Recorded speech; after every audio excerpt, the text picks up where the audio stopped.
ചെയ്യുവാൻ പ്രാപ്തനാക്കൂ. ഇത്ര നൽയോഗ്യനാമിൻ യേശുവേ. നിങ്ങൾക്ക് ബ്രേക്കപ്പ് ഉണ്ടായിട്ടുണ്ടോ?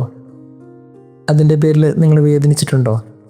അങ്ങനെയാണെങ്കിൽ ഇന്നത്തെ സുവിശേഷ ഭാഗം ധ്യാനിക്കുമ്പോൾ കുറച്ചും കൂടി നമുക്ക് ആ ബ്രേക്കപ്പ് റിലേഷൻഷിപ്പിൽ നിന്ന് പുറത്തു വരാനായിട്ട് സാധിക്കും. ഇന്ന് നമ്മൾ സുവിശേഷത്തിൽ വായിക്കുന്നത് ഒരു ബ്രേക്കപ്പ് സ്റ്റോറിക്ക് എല്ലാ സാധ്യതയും ഉണ്ടായിരുന്ന ഒരു ബന്ധത്തെയാണ്. പറഞ്ഞു വരുന്നത് ജോസഫിൻ്റെയും മറിയത്തിൻ്റെയും ജീവിതത്തെക്കുറിച്ച്. അവർ എൻഗേജ്മെൻറ്റ് കഴിഞ്ഞു, മാരേജിന് വേണ്ടി വെയിറ്റ് ചെയ്യുന്ന ടൈമാണ്.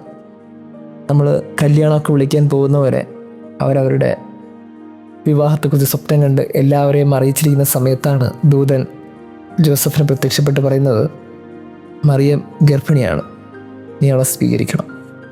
ഇത് കേൾക്കുമ്പോൾ അയാളുടെ സ്വപ്നങ്ങളൊക്കെ ചീട്ടുകൊട്ടാരം പോലെ ഇങ്ങനെ തകരുന്ന നിമിഷമാണ്. അദ്ദേഹം നല്ല മനുഷ്യനായതുകൊണ്ട് തന്നെ അയാൾ ചിന്തിച്ചു അവളെ രഹസ്യമായിട്ട് ഉപേക്ഷിക്കാം. അയാൾ ആരോടും പറഞ്ഞില്ല ഇവളിപ്പോൾ ഗർഭിണിയാണെന്നോ അല്ലെങ്കിൽ ഈ ഗർഭത്തിന് കാരണം ഞാനല്ല എന്നോ അതുകൊണ്ട് ഈ വിവാഹം വേണ്ട എന്നോ ആരോടും പറഞ്ഞില്ല. അദ്ദേഹത്തിന് തീരുമാനം ഇതായിരുന്നു, അവളെ അപമാനിക്കാൻ ഇഷ്ടപ്പെടാത്തത് കൊണ്ട് അയാൾ ഒഴിഞ്ഞു മാറാൻ തീരുമാനിച്ചു, വിഡ്രോ ചെയ്യാൻ തീരുമാനിച്ചു. അങ്ങനെ തീരുമാനിച്ച ഒരാളുടെ ജീവിതത്തെയാണ് നമ്മൾ ധ്യാനിക്കുന്നത്. അപ്പോഴാണ് ദൂതൻ പ്രത്യക്ഷപ്പെട്ട് പറയുന്നത്, നീ അവളെ ഉപേക്ഷിക്കരുത്, കാര്യം ഇത് ദൈവത്തിൻ്റെ ഇടപെടലാണ്. ഇങ്ങനെ ഒത്തിരി കാര്യങ്ങൾ കേൾക്കുമ്പോൾ ഈ മനുഷ്യൻ തിരിച്ച് മറുചോദ്യം പോലും ചോദിച്ചില്ല എന്നുള്ളതാണ് ഇദ്ദേഹത്തിൻ്റെ ആദ്യത്തെ പ്രത്യേകത. മറിയം അങ്ങനെ ആയിരുന്നില്ല. മറിയം തിരിച്ച് ചോദിച്ചു, ഇതെങ്ങനെ സംഭവിക്കും, ഞാൻ പുരുഷനെ അറിയുന്നില്ലല്ലോ എന്നൊക്കെ ചോദിച്ചു. എന്നാൽ ജോസഫ് ഒരു വാക്ക് പോലും ചോദിച്ചില്ല. ഇത് പറഞ്ഞു വരുന്നത് മറിയത്തോടുള്ള ഒരു തരം താഴ്ത്തല്ല, മറിച്ച് ജോസഫിനോടുള്ള ഒരു ആദരവാണ്. ഇപ്പോൾ ആ മനുഷ്യനോട് എനിക്ക് കുറച്ചും കൂടി ബഹുമാനം തോന്നുന്നുണ്ട്. ഇതുമാത്രം ഉള്ളിൽ സ്ത്രീകളെ ബഹുമാനിച്ചൊരു മനുഷ്യനാണ്. അല്ലെങ്കിൽ തന്നെ അയാൾ വിവാഹം കഴിക്കാൻ പോകുന്ന ജീവിതത്തിൻ്റെ ഭാഗമാകാൻ തീരുമാനിച്ചിരുന്നൊരു പെൺകുട്ടിയെ അയാൾ അപമാനിക്കാൻ ഇഷ്ടപ്പെടാതെ അയാൾ തന്നെ ഒഴിഞ്ഞു മാറാൻ തീരുമാനിക്കുന്ന ഒരു രംഗം. അങ്ങനെയാണെങ്കിൽ അദ്ദേഹത്തിന് ദൈവത്തോട് സംശയങ്ങൾ ചോദിക്കാനോ അതിൻ്റെ സംശയം നിവാരണം ചെയ്യാനോ ഒന്നിനും അയാൾ പോയില്ല. അയാൾ ആ ദൈവിക പദ്ധതിയെ ശിരസാൽ വഹിച്ചു. അങ്ങനെയാണെങ്കിൽ നമ്മൾ ചെയ്യേണ്ട ആദ്യ കാര്യം ഇതാണ്, ജീവിതത്തിൽ അപ്രതീക്ഷിതമായി നടക്കുന്ന എല്ലാ കാര്യത്തിലും ദൈവിക പദ്ധതിയാണെന്ന് തിരിച്ചറിയണം. എന്നിട്ട് ആ ദൈവത്തെ പിൻചെന്ന് നമ്മൾ ജീവിക്കണം. ദൈവം എഴുതിയ സ്ക്രിപ്റ്റ് അത് ദൈവം തന്നെ പൂർത്തീകരിക്കുമെന്ന് വിശ്വസിക്കുന്നിടത്ത് ചോദ്യങ്ങളില്ലല്ലോ, അവിടെ ഉത്തരങ്ങളൊക്കെ ദൈവത്തിൻ്റെതാണല്ലോ. ഈ സംഭവത്തിൽ ജോസഫിന് വളരെ കൃത്യമായിട്ട് മറിയത്തെ ഉപേക്ഷിക്കേണ്ടതാണ്. പക്ഷേ അയാൾ ആ ബ്രേക്കപ്പിലേക്ക് പോയില്ല. അയാൾ ആ മറിയത്തിൻ്റെ കരവും പിടിച്ച് തൻ്റെ കുഞ്ഞാണെന്ന് ഈ ഭൂമിയെ അയാൾ തെറ്റിദ്ധരിപ്പിച്ചു. അങ്ങനെ അയാൾ തൻ്റെ ഭാര്യയെയും കുഞ്ഞിനെയും ഈ ഭൂമിയിൽ ആരുടെ മുമ്പിലും തലകുനിയാൻ അനുവദിച്ചില്ല. അതാണ് രണ്ടാമത്തെ ധ്യാനം, കൂടെയുള്ള മനുഷ്യരെ തലകുനിക്കാൻ അനുവദിക്കാത്ത യൗസേപ്പ് പിതാവ്. അങ്ങനെയാണല്ലോ അന്ന് കാലവും വിശ്വസിച്ചത്. യേശുവിനെക്കുറിച്ച് അന്ന് അവർ പറഞ്ഞതും അങ്ങനെയാണല്ലോ, ഇവൻ ആ തച്ചൻ്റെ മകനല്ലേ, അവൻ ദൈവപുത്രനാണെന്ന് ഈ ഭൂമി അവസാനം വരെ വിശ്വസിക്കാത്തതിന് കാരണം തൻ്റെ രക്തത്തിൽ പറക്കാത്തൊരു കുഞ്ഞിനെ തൻ്റെ രക്തമെന്നോളം അയാൾ ഈ ഭൂമിയിൽ വളർത്തിയത് കൊണ്ടാണ്. എല്ലാവർക്കും അത് തൻ്റെ കുഞ്ഞാണെന്ന് അയാൾ പറഞ്ഞു പഠിപ്പിച്ചിരുന്നു. അങ്ങനെയാണെങ്കിൽ ആ മനുഷ്യൻ്റെ വിശാല ഹൃദയത്തെ നമ്മൾ ധ്യാനിക്കണം. പല ബന്ധങ്ങളും ഇങ്ങനെ തകരുന്ന നിമിഷത്തിൽ അവരൊക്കെ കൂടെയുള്ളവരെയൊക്കെ അപമാനിപ്പിക്കുന്ന ചില നിമിഷങ്ങളൊക്കെ നമ്മൾ കാണുന്നുണ്ടല്ലോ. വിവാഹം മോചിക്കപ്പെട്ടതിന് ശേഷം ജീവിതത്തിൻ്റെ ഭാഗമായിരുന്ന ഒരാൾ പെട്ടെന്ന് ഏറ്റവും വലിയ ശത്രുവായി മാറുന്നത് എങ്ങനെയാണ്? എന്നാൽ യൗസേപ്പ് പിതാവ് എല്ലാ ബ്രേക്കപ്പ് സ്റ്റോറികൾക്കും ഒരു മാതൃകയാണ്. അദ്ദേഹം ആ ബന്ധത്തെ ബ്രേക്കപ്പ് ആക്കിയില്ലാതെ മാത്രമല്ല, അദ്ദേഹം ആ ബന്ധത്തെ ചേർത്ത് പിടിച്ചു. അദ്ദേഹം ആരുടെ മുമ്പിൽ അവരെ തലകുനിയാൻ അനുവദിച്ചില്ല. അങ്ങനെയാണെങ്കിൽ ഒരു ദൈവീക ഇടപെടലിൻ്റെ ഭാഗത്തോടു കൂടെ ചിന്തിക്കേണ്ട ഒരു കാര്യമാണ്, കൂടെയുള്ള മനുഷ്യർ അവരുടെ ജീവിതത്തിൻ്റെ കുറവുകളെയും നിറവുകളെയും ചേർത്ത് വെച്ച് അവരെ ആരുടെ മുമ്പിൽ തലകുനിയാൻ അനുവദിക്കാതിരിക്കുക, യൗസേപ്പ് പിതാവിനെ പോലെ. ഒടുവിൽ സുവിശേഷം അവസാനിക്കുന്നിടത്ത് ഇങ്ങനെ പറയും, ജോസഫ് നിദ്രയിൽ നിന്ന് വന്ന് കർത്താവിൻ്റെ ദൂതൻ കൽപ്പിച്ചതുപോലെ പ്രവർത്തിച്ചു, അവൻ തൻ്റെ ഭാര്യയെ സ്വീകരിച്ചു. ഇത് അദ്ദേഹത്തിൻ്റെ ജീവിതത്തിൻ്റെ ഏറ്റവും മഹനീയമായ മുഹൂർത്തമാണ്. ഉറങ്ങിയെഴുന്നേറ്റ മനുഷ്യൻ അയാൾ പിന്നീട് ഉറങ്ങിയിട്ടില്ല.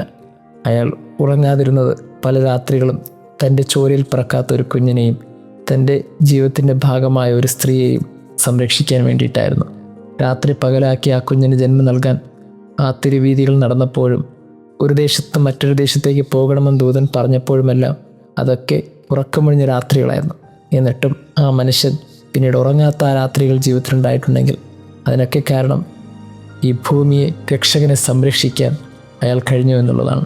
നമ്മളൊക്കെ ഓർക്കേണ്ട ഒരു കാര്യം, പിന്നീട് ഏതെങ്കിലും ഒരു രാത്രിയിൽ അയാൾ ഉറങ്ങിയിരുന്നുവെങ്കിൽ ഈ ഭൂമിയിൽ രക്ഷകൻ കൊല്ലപ്പെടുമായിരുന്നു. ഹേറോദോസ് 2 വയസ്സിന് താഴെയുള്ള കുഞ്ഞുങ്ങളൊക്കെ കൊല്ലാൻ പറയുമ്പോൾ ഈ മനുഷ്യൻ മാത്രം ആ ഉറക്കമൊഴിഞ്ഞ രാത്രിയിൽ കുഞ്ഞിനെയും അമ്മയും കൊണ്ട് പോയത് കൊണ്ടാണല്ലോ ആ കുഞ്ഞിൻ്റെ ജീവൻ രക്ഷപ്പെട്ടത്, രക്ഷകൻ ഈ ഭൂമിയിലേക്ക് വന്നത്. ദൈവത്തിൻ്റെ വലിയ ഇടപെടലുകൾ പോലും ഈ മനുഷ്യൻ്റെ നല്ല മനസ്സുകൊണ്ട് ദൈവിക പദ്ധതി പൂർത്തീകരിക്കാൻ സാധിച്ചു എന്ന് വിശ്വസിക്കുന്നിടത്താണ് ജോസഫ് വലിയ മനുഷ്യനായി നമുക്ക് മാറുന്നത്.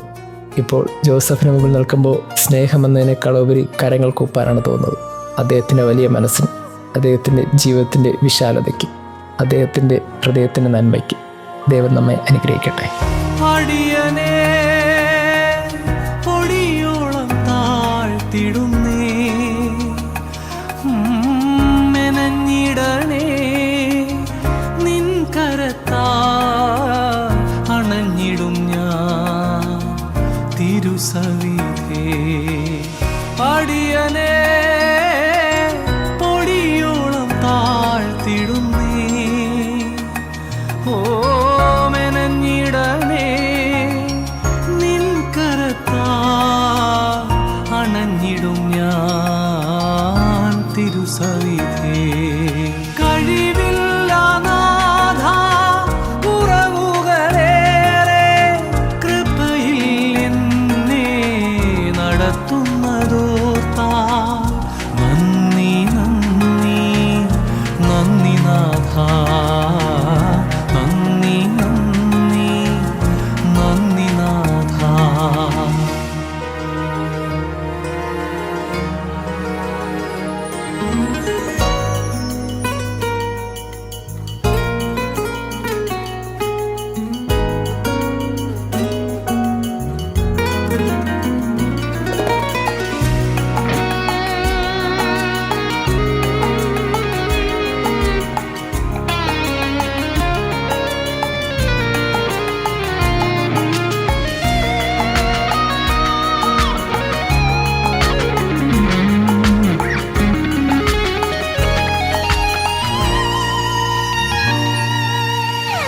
പാഴായ ഈ കളിമണ്ണിനെ മെനഞ്ഞോരൻ മൺപാത്രമായി,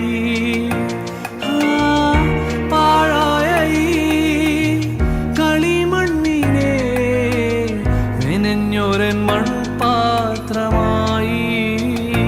നാഥാ നിൻ ഹിതം ചെയ്യുവാൻ പ്രാപ്തനാക്കൂ, ഇത്ര നൽയോഗ്യനാമിൻ യേശുവേ.